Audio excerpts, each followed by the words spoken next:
Most people think debt works like this. You borrow money, you earn money, and then eventually you pay it back. That logic makes sense in everyday life. If you take a loan for a car, a house, or even a credit card, the rules are simple. You owe money, and one day that debt has to be paid. But when it comes to governments, especially powerful ones, the rules change completely. Because governments don't actually plan to pay back their debt the way you think they do. In fact, they rarely ever have. Right now, the United States government owes tens of trillions of dollars, an amount so large that it doesn't even feel real anymore. Numbers that big stop meaning anything to the human brain. And yet, despite this massive debt, there's no serious plan to fully repay it. No emergency meeting, no national repayment program, no announcement saying, we're going to clear this once and for all. So the question is obvious. If governments don't pay their debt, what do they do instead? The answer is quiet, legal, and incredibly effective. They don't eliminate the debt. They eliminate the value of the money. This is the trick. For thousands of years, governments have relied on the same strategy when debt becomes too large to handle honestly. They slowly make money worth less, while keeping the debt number the same. On paper, everything looks fine. In reality, the burden is shifted to everyone else. To understand how this works, you first need to understand one uncomfortable truth. Debt is not just a number. Debt is a promise tied to purchasing power. If I owe you $1 today, that dollar can buy a certain amount of goods. But if 10 years later, that same dollar buys half as much, then I've effectively paid you back with weaker money. Same dollar, less value. That's the entire game. Governments discovered long ago that you don't need to repay debt honestly if you control the currency. You just need time. Let's go back for a moment. Throughout history, empires collapsed not because they ran out of gold, but because they destroyed trust in their money. The Roman Empire did it by mixing cheaper metals into silver coins. Medieval kings did it by shaving the edges off coins. Modern governments do it digitally.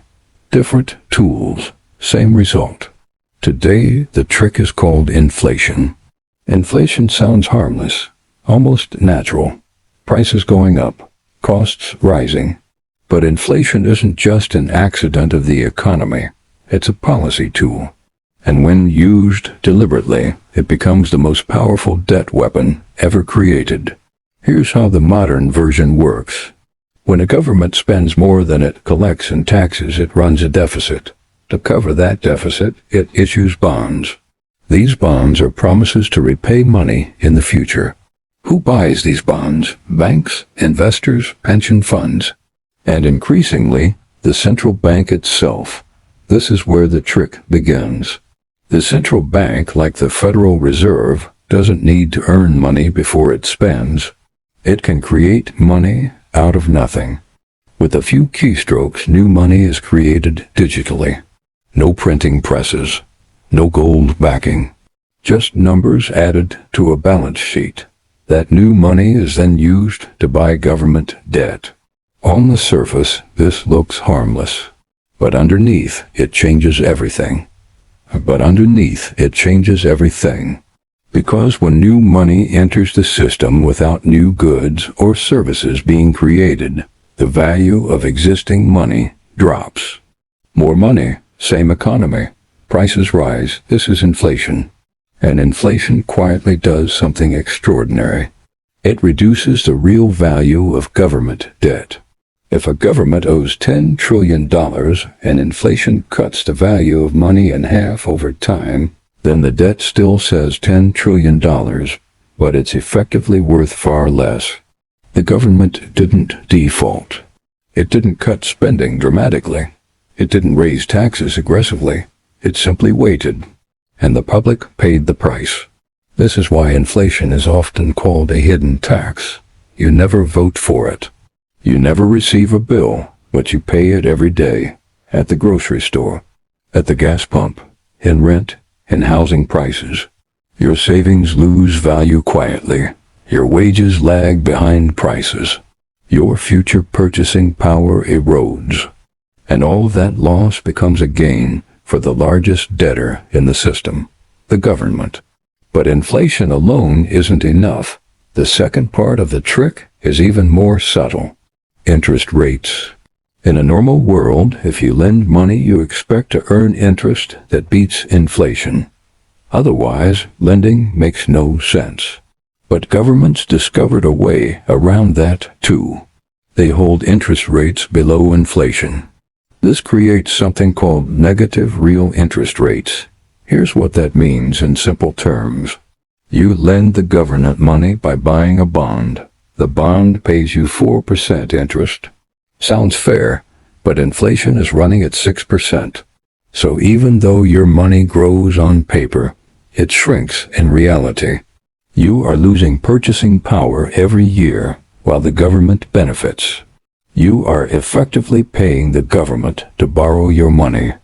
This is one of the most powerful wealth transfers in modern history. It shifts value away from savers and toward debtors. And the biggest debtor of all is the state. Over long periods of time, this strategy works incredibly well. Debt doesn't disappear overnight. It fades, it dissolves. It becomes manageable not because the system became healthier, but because money became weaker. This is why governments almost never seriously aim to eliminate debt. Debt is not a bug in the system. It is the system. As long as growth continues and inflation stays politically tolerable, the strategy survives. The danger comes when trust breaks. When people realize their money is losing value faster than their income can keep up. When savers give up. When investors demand higher returns. When inflation escapes control. That's when the trick stops working. History is full of examples where this exact strategy ended badly. Weimar Germany, Zimbabwe, Venezuela. Different countries. Same pattern. Excessive debt. Money creation. Loss of confidence. The difference today is scale. Modern governments operate globally. Their currencies are embedded into international trade, banking, and reserves. This gives them more time, but not unlimited time. So what does this mean for you? It means the system is not designed to protect savers. It is designed to protect debtors. It means holding cash long-term is risky. It means wages will always struggle to keep up. It means assets rise faster than incomes. And most importantly, it means the government's debt problem is being solved slowly at your expense. Not through honesty, not through discipline, but through dilution. And once you understand this trick, you start seeing it everywhere. In housing markets, in retirement systems, in currency value charts. The debt isn't going away. It's just being passed on, quietly, legally, relentlessly, and that leaves one final question, the question that matters most. If governments are inflating away their debt, what should individuals do to protect themselves? That's where the real story begins.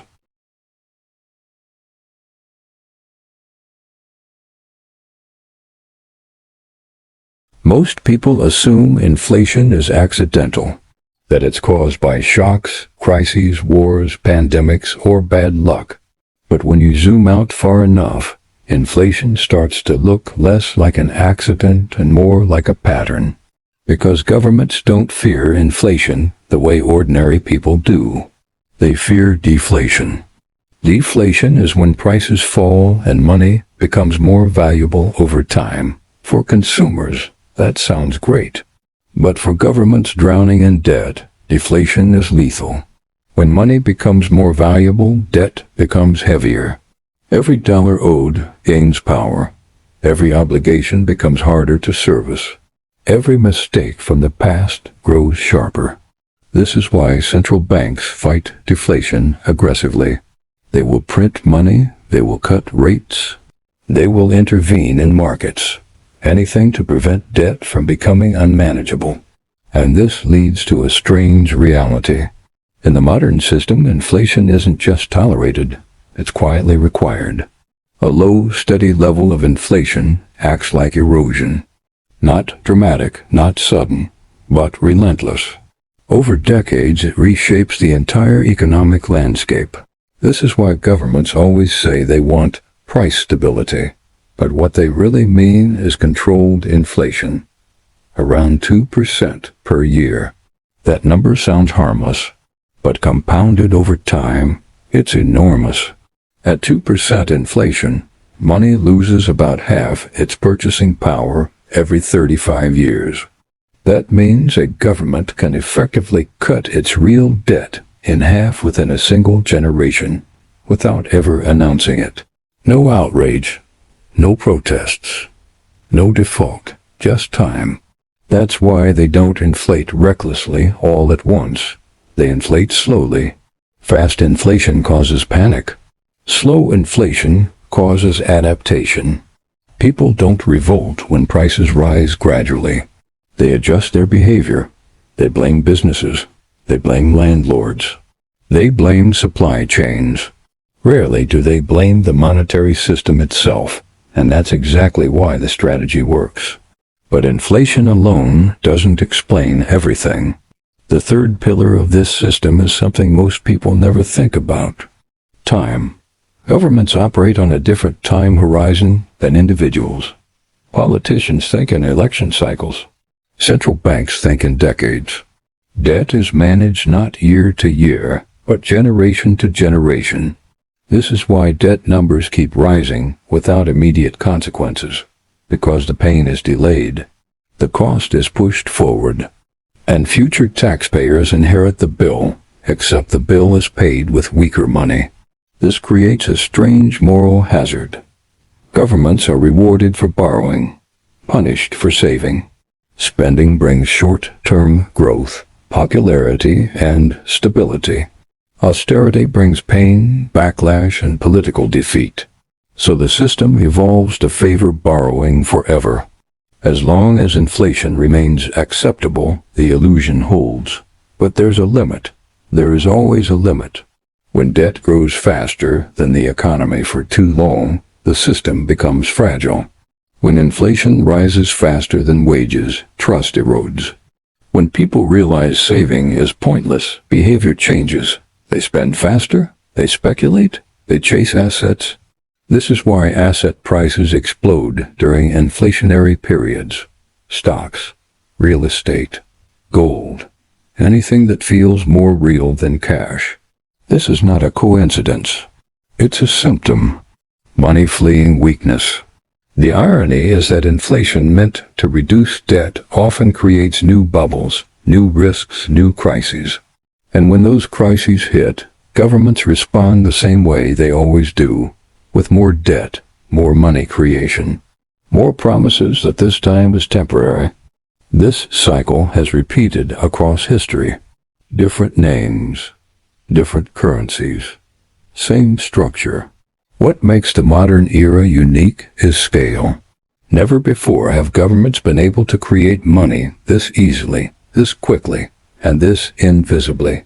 No physical limitation, no gold standard, no external discipline, just trust. And trust is powerful, until it isn't. The real danger is not inflation itself. It's loss of confidence. As long as people believe inflation will remain controlled, the system survives. But if that belief breaks, things change fast. Bond buyers demand higher yields. Interest costs explode. Debt becomes expensive again. At that point, governments face a brutal choice. Let rates rise and crash the economy, or print even more money and risk runaway inflation. This is the fork in the road every heavily indebted system eventually reaches.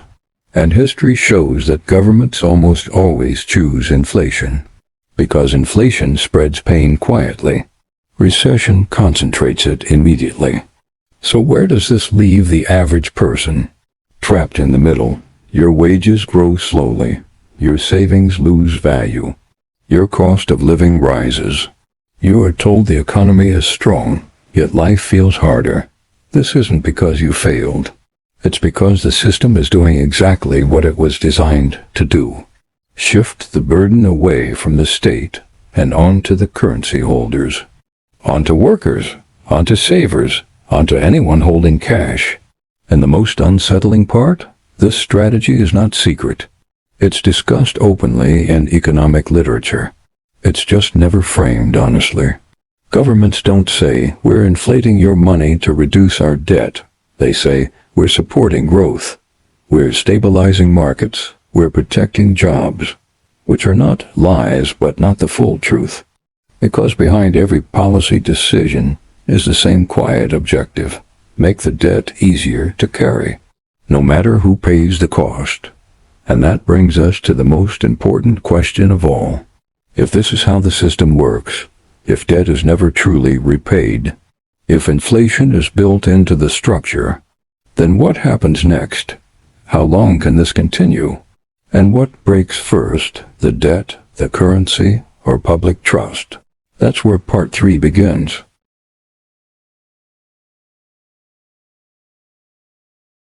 Most people assume inflation is an accident, something that happens because of mistakes, bad luck, or unexpected crises.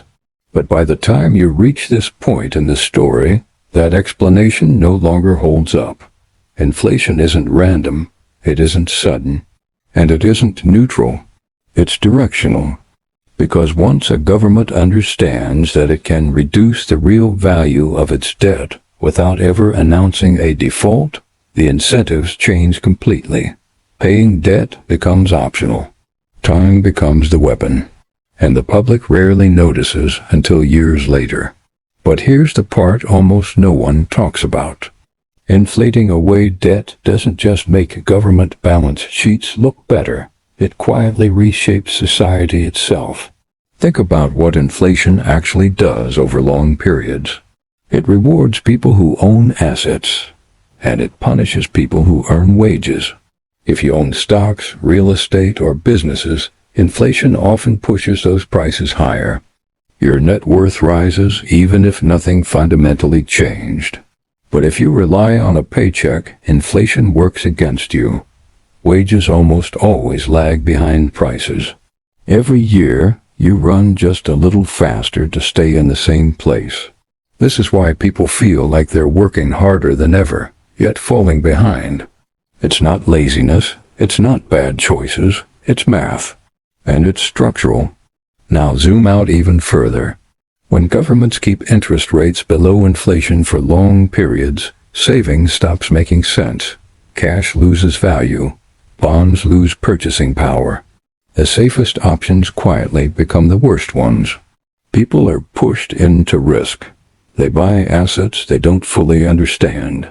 They chase returns just to stay afloat. Markets inflate not because of productivity, but because money has nowhere else to go.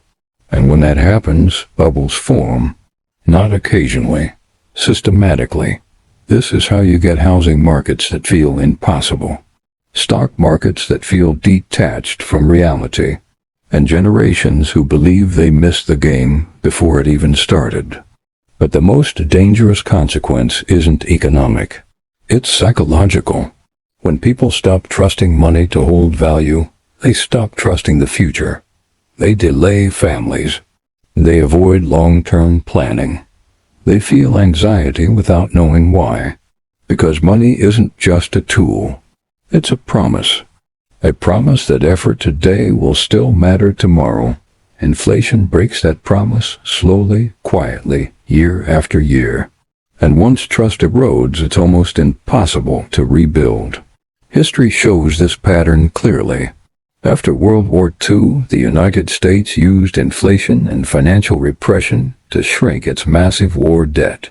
It worked, but it also reshaped global finance forever. The dollar became dominant. Assets inflated, inequality widened. In the 1970s, inflation surged again. Wages lagged. Confidence collapsed. The result wasn't just economic pain. It was social unrest, political instability, and a complete reset of monetary policy in the 1980s. Every time governments rely on inflation to solve debt, the short-term math improves, and the long-term costs compound. So here's the uncomfortable truth. The plan to deal with debt by devaluing money isn't temporary. It isn't new. And it isn't going away. As long as debt keeps growing faster than productivity, inflation becomes the least visible option. No votes required. No headlines, no official default. Just slow erosion. Which brings us to the question that actually matters. If this system is working for governments, who is it working against? The answer isn't dramatic. It's everyone who saves in cash, everyone who depends on fixed income, everyone whose wealth is tied to time rather than assets. In other words, the average person. And that's why understanding this matters. Not because you can stop it. Not because you can fight central banks. But because once you see the system clearly, you stop blaming yourself for outcomes that were never individual failures to begin with. You realize that money losing value isn't a personal mistake. It's a policy outcome. And the final irony is this. Governments don't erase debt by paying it back. They erase it by changing what money means. The number stays, the promise fades, and the cost gets passed forward, quietly, legally, predictably. So the next time you hear that the debt is manageable or that inflation is cooling, remember this. Debt doesn't disappear. It moves. And when it does, it usually moves into your future.